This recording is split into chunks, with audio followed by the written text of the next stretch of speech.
Book page number 31। 4 अभिलेख न्यायालय court of record.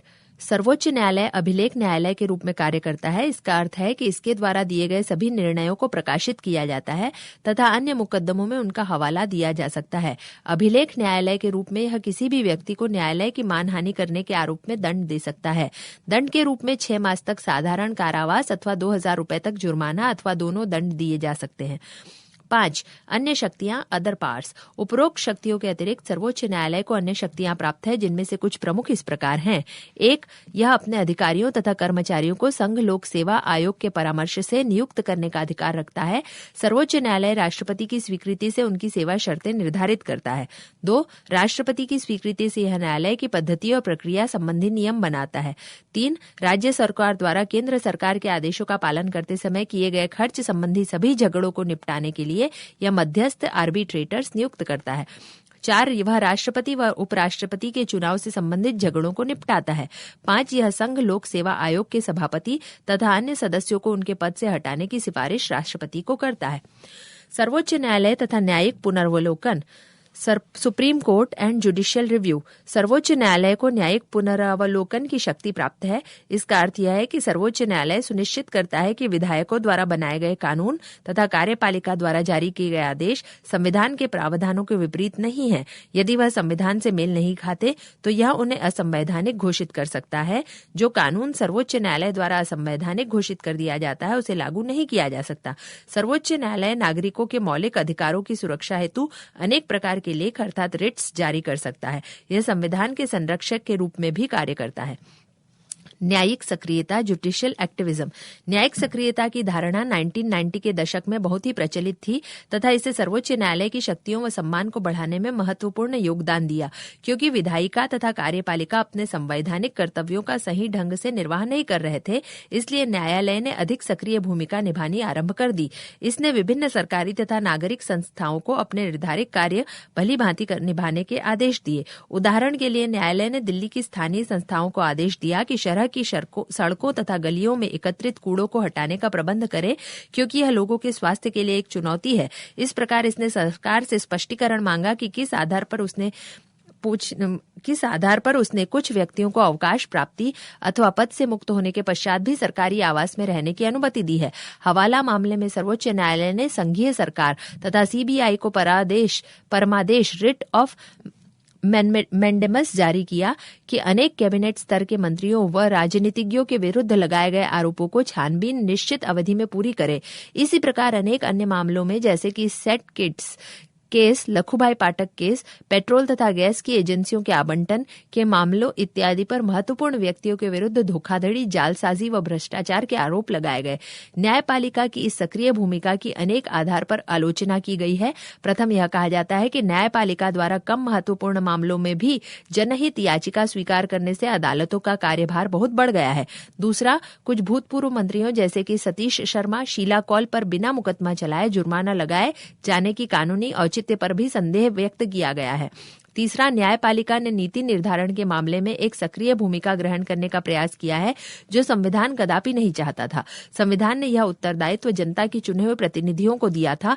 निसंदेह संसद के कुछ सदस्यों ने न्यायपालिका की बढ़ती हुई शक्तियों के प्रति विरोध व्यक्त किया और न्यायपालिका की बढ़ती शक्तियों पर अंकुश लगाने के उद्देश्य से संसद का विशेष अधिवेशन बुलाने की मांग की, परंतु इस मांग को स्वीकार नहीं किया गया।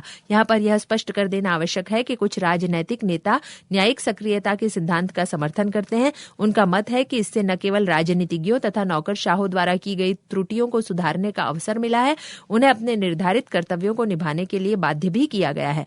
न्यायिक सक्रियता के पक्ष में एक यह अन्य तर्क दिया गया कि संसद तथा विधानसभाओं के निर्वाचित सदस्यों की भांति सर्वोच्च व उच्च न्यायालय के न्यायाधीशों को भी एक प्रकार से जनता के सेवक हैं, अतः इसमें कोई बुराई नहीं है कि वह व्यक्ति वह सार्वजनिक अधिकारों की रक्षा करे। उच्चतम न्यायालय का ऐतिहासिक निर्णय 9वीं सूची में दर्ज कानून न्यायिक समीक्षा के दायरे में। न्यायमूर्ति वाई के सबरवाल की अध्यक्षता वाली उच्चतम न्यायालय की 9 सदस्यीय खंडपीठ ने 11 जनवरी 2007 को एक ऐतिहासिक निर्णय देते हुए कहा है कि संविधान की 9वीं अनुसूची में शामिल कोई भी अधिनियम न्यायिक समीक्षा के दायरे से बाहर नहीं। इससे पहले 1973 में उच्चतम न्यायालय ने केशवानंद भारती मामले में यह निर्णय दिया था कि सरकार 9वीं अनुसूची अनुसूची में कानूनों को दर्ज तो कर सकती है, परंतु ऐसे कानूनों को यह अधिकार नहीं होगा कि वे संसद को यह अधिकार दे कि संसद संविधान के मूल ढांचे में छेड़छाड़ कर सके। खंडपीठ ने कहा था कि यदि कोई कानून 1973 के बाद 9वीं अनुसूची में शामिल हुआ है तो ऐसे कानून को न्यायपालिका में चुनौती दी जा सकती है। खंडपीठ ने सरकार के इस दावे को खारिज कर दिया कि 9वीं अनुसूची में दर्ज किसी कानून की न्यायपालिका समीक्षा नहीं कर सकती। जनहित याचिका, पब्लिक इंटरेस्ट लिटिगेशन। जनहित याचिका की धारणा इस सिद्धांत पर आधारित है कि कोई भी सार्वजनिक व्यक्ति किसी पीड़ित व्यक्ति की ओर से जो अपने आप अदालत में जाने की क्षमता नहीं रखता, कानूनी प्रक्रिया प्रारंभ कर सकता है और इस प्रकार की कार्यवाही उच्च व्यक्ति या व्यक्तियों के समूह के संवैधानिक और कानूनी अधिकारों की रक्षा हेतु उच्च अथवा सर्वोच्च न्यायालय में आरंभ की जा सकती है। Book page number 32। जनहित याचिका की व्यवस्था का उदय सर्वोच्च न्यायालय के उदार दृष्टिकोण के कारण हुआ था। सर्वोच्च न्यायालय ने उन व्यक्तियों के अतिरिक्त जो मौलिक अधिकारों का उल्लंघन होने पर याचिका दायर कर सकते हैं, कुछ जनहित भावना रखने वाले नागरिकों को भी अनुमति दी कि वह ऐसे व्यक्तियों और जन समूहों के संवैधानिक तथा कानूनिक अधिकारों की रक्षा हेतु न्यायालय में जा सकते हैं जो गरीबी अथवा आर्थिक क्षमता न होने के कारण न्यायालय की सहायता नहीं ले पाते। यहाँ पर यह स्पष्ट कर देना आवश्यक है कि जनहित याचिका के सिद्धांत को प्रतिपादित करने में न्यायमूर्ति P.N. भगवती ने मुख्य भूमिका निभाई। उन्होंने कभी भी कानूनी प्रक्रिया को मानने पर बल नहीं दिया तथा सार्वजनिक हित को ध्यान में रखने वाले व्यक्तियों द्वारा भेजे गए साधारण पत्रों को लेख याचिका रिट पिटीशन स्वीकारा। यह सुनिश्चित करने के लिए कि जनहित याचिका के सिद्धांत का दुरुपयोग न होने पाए, न्यायमूर्ति भगवती ने अदालतों को चेतावनी दी कि इस प्रकार की याचिका को स्वीकार करते समय अदालत को अपने को संतुष्ट कर लेना चाहिए कि याचिका देने वाला व्यक्ति इसका प्रयोग व्यक्तिगत हित अथवा निजी लाभ या राजनीतिक उद्देश्य अथवा अन्य अप्रत्यक्ष लाभ के लिए तो नहीं कर रहा। यह ध्यान देने योग्य बात है कि सर्वोच्च न्यायालय ने सार्वजनिक हित में याचिका दायर करने के सिद्धांत को स्वीकार कर संविधान के अनुच्छेद 32 के क्षेत्र को पर्याप्त मात्रा में बढ़ा दिया है। अब सर्वोच्च न्यायालय अनुच्छेद 32 के अंतर्गत किसी भी मामले में जब चाहे हस्तक्षेप कर सकता है यदि वह संतुष्ट हो कि राज्य की किसी कार्यवाही से गरीब तथा असहाय व्यक्तियों के साथ अन्याय हो रहा है। इस अधिकार के प्रयोग द्वारा न्यायपालिका ने अनेक व्यथित व्यक्तियों को उपयुक्त राहत पहुंचाई है। कुछ एक महत्वपूर्ण मामलों में जहां न्यायालय ने उपयुक्त लेख रिट्स आदेश तथा निर्देश दिए, उनमें बिहार में अंधा करने का मामला, आगरा के नारी संरक्षण संस्थान में देह व्यापार, मुंबई के पटरी तथा झुग्गी झोपड़ी निवासियों का संरक्षण, बंधुआ मजदूरों का उन्मूलन, वातावरण तथा परिस्थिति इकोलॉजी का संरक्षण इत्यादि प्रमुख हैं। जनहित याचिका का सिद्धांत प्रशंसनीय उपलब्धि है जो सार्वजनिक अधिकारियों को जो व्यापक संवैधानिक व कानूनी शक्तियों का प्रयोग करते हैं उत्तरदायी बनाने में महत्वपूर्ण भूमिका निभाता है। सिद्धांत सार्वजनिक अधिकारियों द्वारा शक्तियों के दुरुपयोग को पूरी तरह से रोकने में भले सक्षम न हो, परंतु यह उस दुरुपयोग को कम करने में अवश्य सहायक रहा है। सर्वोच्च न्यायालय द्वारा MC मेहता बनाम भारतीय संघ के मामले में दिए गए निर्णय के फलस्वरूप इस सिद्धांत का क्षेत्र और भी व्यापक हो गया है। इस मामले में न्यायालय ने निर्णय दिया कि भारत की गरीब जनता अपने अधिकारों की रक्षा हेतु सर्वोच्च न्यायालय के किसी भी न्यायाधीश को पत्र लिख सकती है तथा इसके लिए उन्हें कोई हलफनामा एफिडेविट नहीं देना होगा। इस निर्णय के फलस्वरूप देश के करोड़ों लोगों ने कानूनी सलाह उनके घर पर ही उपलब्ध हो गई है। जनहित याचिका के सिद्धांत की भी काफी कड़ी आलोचना की गई है। सर्वप्रथम इस सिद्धांत के विरुद्ध यह तर्क दिया गया है कि न्यायालय द्वारा मौलिक अधिकारों के उल्लंघन संबंधी सभी पत्रों को स्वीकार करने से न्यायालय के पास मुकदमों की संख्या में बहुत वृद्धि हो जाएगी तथा अन्य महत्वपूर्ण मामलों को निपटाने में काफी देरी हो जाएगी। दूसरा, न्यायालय द्वारा सरकार के अन्य दो अंगों विधानमंडल तथा कार्यपालिका के क्षेत्र में हस्तक्षेप करने से सरकार के तीनों अंगों में मतभेद उत्पन्न होने की संभावना है। तीसरा, यह आरोप लगाया गया कि जनहित के मामलों में न्यायालय द्वारा दिए गए निर्णयों को लागू करने की बहुत कम संभावना है, परंतु यह आलोचना ठीक नहीं है क्योंकि संविधान के अंतर्गत भारत के क्षेत्र में सभी अधिकारियों को सर्वोच्च न्यायालय की सहायतार्थ कार्य करना पड़ता है। यदि कोई अधिकारी न्यायालय के आदेशों का पालन नहीं करता तो कोर्ट उसे मानहानि के आरोप में दंड दे सकती है। जनहित याचिका के सिद्धांत की भले ही कड़ी आलोचना की गई है, परंतु इस बात से इनकार नहीं किया जा सकता कि इस सिद्धांत ने न केवल गरीबों तथा अभावग्रस्त व्यक्तियों को न्याय प्राप्त करने में सहायता दी है, परंतु शासन को भी साफ करने में मदद की है। इस उद्देश्य को प्राप्त करने के लिए विभिन्न अधिकारियों को विभिन्न घोटालों तथा सार्वजनिक क्षेत्र में भ्रष्टाचार में लिप्त होने का दोषी पाया। इस बात से इनकार नहीं किया जा सकता कि जनहित याचिका के कारण ही अनेक घोटाले सामने आए, जैसे हवाला घोटाला, यूरिया घोटाला, बिहार का चारा घोटाला, सेंट किट्स घोटाला, आयुर्वेदिक दवाओं का घोटाला, सरकारी आवास का गैर कानूनी आवंटन तथा पेट्रोल पंपों पर गैर कानूनी आवंटन इत्यादि। न्यायपालिका बनाम विधायिका, जुडिशियरी वर्सेस लेजिस्लेचर। प्रायः प्रश्न उठाया जाता है कि संसद तथा सर्वोच्च न्यायालय में से कौन श्रेष्ठ है। इस प्रश्न का सीधा उत्तर देना संभव नहीं है। एक ओर तो संविधान संसद व विधानसभाओं की शक्तियों का स्पष्ट उल्लेख करता है तथा उन्हें उनके क्षेत्र में पूर्णतया स्वतंत्र छोड़ देता है, और दूसरी ओर संविधान उनके अधिकार क्षेत्र पर अनेक प्रतिबंध लगाता है तथा न्यायपालिका को किसी भी कानून को जो संविधान के प्रावधानों के अनुरूप न हो असंवैधानिक घोषित करने का अधिकार देता है। अदालतों को नीति अथवा कानून की बुद्धिमत्ता के बारे में प्रश्न पूछने का अधिकार नहीं। प्रायः अदालतें कानून के उद्देश्यों की छानबीन नहीं कर सकती और न ही उन्हें इस आधार पर असंवैधानिक घोषित कर सकती हैं। संविधान के लागू होने के समय से न्यायपालिका तथा संसद में संघर्ष चल रहा है। एक ओर तो सर्वोच्च न्यायालय ने संसद द्वारा पारित अनेक कानूनों को इस आधार पर असंवैधानिक घोषित कर दिया कि यह संपत्ति के अधिकार का उल्लंघन करते हैं। दूसरी ओर संसद ने बार बार संविधान में संशोधन किए ताकि कथित प्रगति विरोधी न्यायिक निर्णयों द्वारा प्रस्तुत की गई चुनौती से निपटा जा सके। जवाहरलाल नेहरू तथा लाल बहादुर शास्त्री के कार्यकाल में संसद व सर्वोच्च न्यायालय का संघर्ष बहुत ही निम्न स्तर पर रहा, परंतु उसके पश्चात इसने गंभीर रूप धारण कर लिया।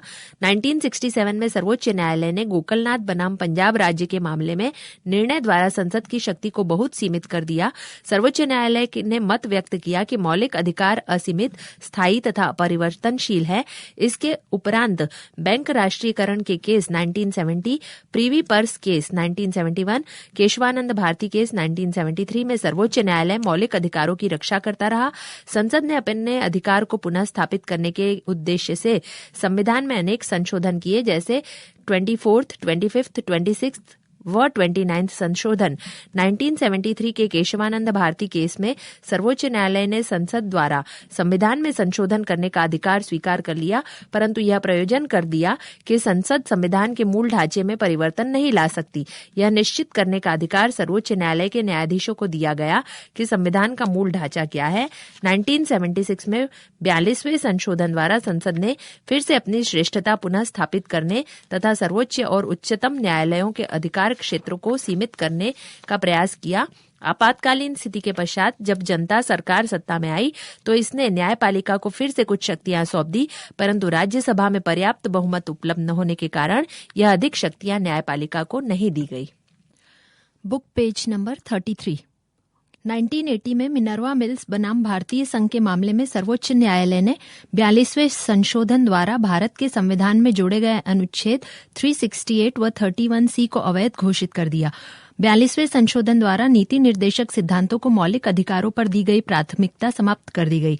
इस निर्णय से कांग्रेस सरकार बहुत नाराज हुई और इस निर्णय के विरुद्ध अपील करने का विचार किया, परंतु वास्तव में इस संबंध में कोई कार्यवाही नहीं की।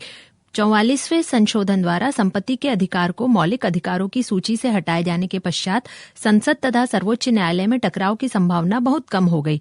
संसद की भांति अदालतों की स्थापना भी संविधान द्वारा की गई है तथा उन्हें अपनी शक्तियों का प्रयोग संविधान द्वारा निर्धारित सीमा के भीतर ही करना पड़ता है। न्यायालय किसी भी मामले में तभी निर्णय देता है जब मामला उसके सम्मुख लाया जाता है। संविधान निर्माता स्वयं यह चाहते थे कि न्यायपालिका नागरिकों के मौलिक अधिकारों व स्वतंत्रता की रक्षा करे। यह सत्य है कि संसद एक प्रतिनिधि संस्था है और इससे अपेक्षा की जाती है कि यह सभी व्यक्तियों को न्याय, सामाजिक, आर्थिक तथा राजनीतिक प्रदान करे। अतः न्यायपालिका को इसकी शक्ति पर अनावश्यक अंकुश लगाने का अधिकार नहीं होना चाहिए। न्यायपालिका को चाहिए कि संविधान की भाषा की ओर ध्यान न देकर उसकी मंशा को समझने का प्रयास करे। वास्तव में न्यायपालिका तथा विधायिका की भूमिका में कोई विरोधाभास नहीं है, क्योंकि दोनों का लक्ष्य एक ही है, संविधान के आदर्शों को व्यावहारिक रूप देना। राज्य कार्यकारिणी, स्टेट एग्जीक्यूटिव, भूमिका, इंट्रोडक्शन। राज्य की कार्यकारिणी केंद्र की कार्यकारिणी की भांति ही है। इसमें राज्यपाल, मंत्रिपरिषद तथा मुख्यमंत्री सम्मिलित हैं। राज्यपाल, गवर्नर। राज्यपाल राज्य का नाम मात्र का अध्यक्ष है। राज्य की समस्त कार्यकारिणी शक्तियां उसमें निहित है, जिनका प्रयोग या तो वह स्वयं अथवा अपने अधीन पदाधिकारियों की सहायता से करता है। राज्यपाल की नियुक्ति राष्ट्रपति द्वारा की जाती है तथा वह उसकी इच्छा अनुरूप पद पर बना रहता है। वास्तव में राष्ट्रपति राज्यपाल की नियुक्ति करते समय संबंधित राज्य के मुख्यमंत्री को सूचित कर देता है। पद ग्रहण करने से पूर्व राज्यपाल को राज्य का मुख्य न्यायाधीश आवश्यक शपथ दिलाता है अथवा प्रतिज्ञान कराता है। यदि राज्य का मुख्य न्यायाधीश उपलब्ध न हो तो यह उत्तरदायित्व न्यायालय का सबसे वरिष्ठ न्यायाधीश निभाता है। राज्यपाल के पद के लिए किसी भी प्रत्याशी के पास निम्न योग्यताएं होनी चाहिए। 1. वह भारत का नागरिक हो। 2. वह 35 वर्ष की आयु पूर्ण कर चुका हो। 3. संसद अथवा राज्य की विधानसभा का सदस्य न हो। 4. राज्य की विधानसभा का सदस्य बनने की योग्यता रखता हो। 5. किसी लाभ के पद पर आसीन न हो। एक नियुक्त राज्यपाल क्यों? Why an appointed governor. प्रायः प्रश्न उठाया जाता है कि संविधान सभा ने एक निर्वाचित राज्यपाल के स्थान पर नियुक्त राज्यपाल को क्यों प्राथमिकता दी। ऐसा करने के 4 प्रमुख कारण थे। प्रथम, चुनाव की व्यवस्था करना अधिक महंगा था। दूसरा, चुनाव निजी विषयों पर लड़े जाने की संभावना थी। तीसरा, एक निर्वाचित राज्यपाल अपने आप को मुख्यमंत्री से श्रेष्ठ मानता, जिसके फलस्वरूप दोनों में आपसी तनाव की संभावना बनी रहती।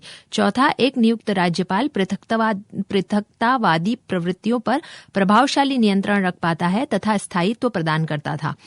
कार्यकाल तथा वेतन, टर्म एंड सैलरी।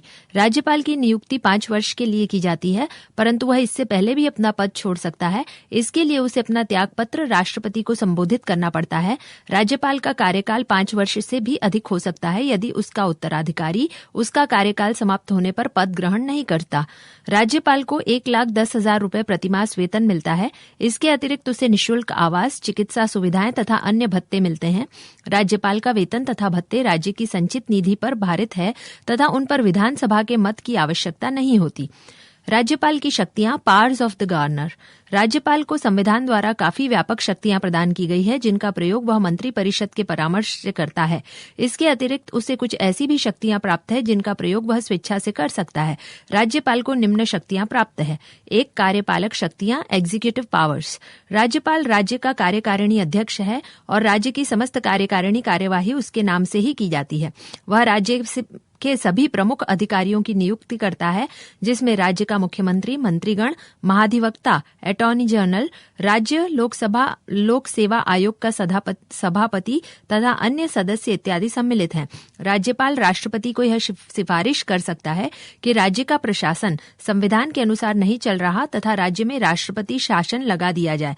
अब जब राज्य में राष्ट्रपति शासन हो तो राज्यपाल राष्ट्रपति के प्रतिनिधि के रूप में कार्य करता है तथा उसे व्यापक शक्तियां प्राप्त हो जाती है। 2. विधायी शक्तियां, लेजिस्लेटिव पावर्स। राज्यपाल को अनेक विधायी शक्तियां भी प्राप्त हैं, जो इस प्रकार हैं। वह राज्य की विधायिका के दोनों सदनों में से किसी भी सदन का अधिवेशन बुला अथवा स्थगित कर सकता है तथा विधानसभा को भंग कर सकता है। 2. वह आम चुनाव के पश्चात राज्य विधानसभा के प्रथम अधिवेशन को संबोधित करता है। 3. वह राज्य विधानसभा में रुके हुए विधेयकों के बारे में संदेश भेज सकता है। 4. वह राज्य विधान परिषद के 1/6 सदस्यों को नियुक्ति करता है। 5. वह राज्य विधानसभा में एंग्लो इंडियन समुदाय का एक सदस्य नियुक्त कर सकता है यदि इस समुदाय को सदन में अन्यथा प्रतिनिधित्व नहीं मिलता। 6. वह राज्य विधान मंडल द्वारा पारित विधेयकों को स्वीकृति प्रदान करता है।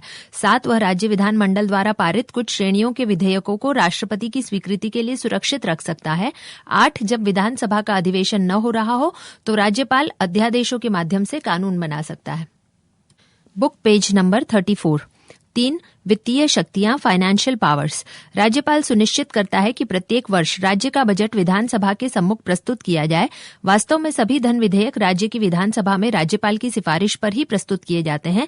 राज्य की आकस्मिक निधि, कंटिजेंसी फंड का नियंत्रण राज्यपाल के हाथ में है तथा वह किसी भी आकस्मिक खर्च के लिए उसमें से अग्रिम धनराशि प्रदान कर सकता है, परंतु यह धनराशि राज्य की विधानसभा की स्वीकृति से फिर उसी कोष में लौटानी पड़ती है। 4 न्यायिक शक्तियां, जुडिशियल पावर्स।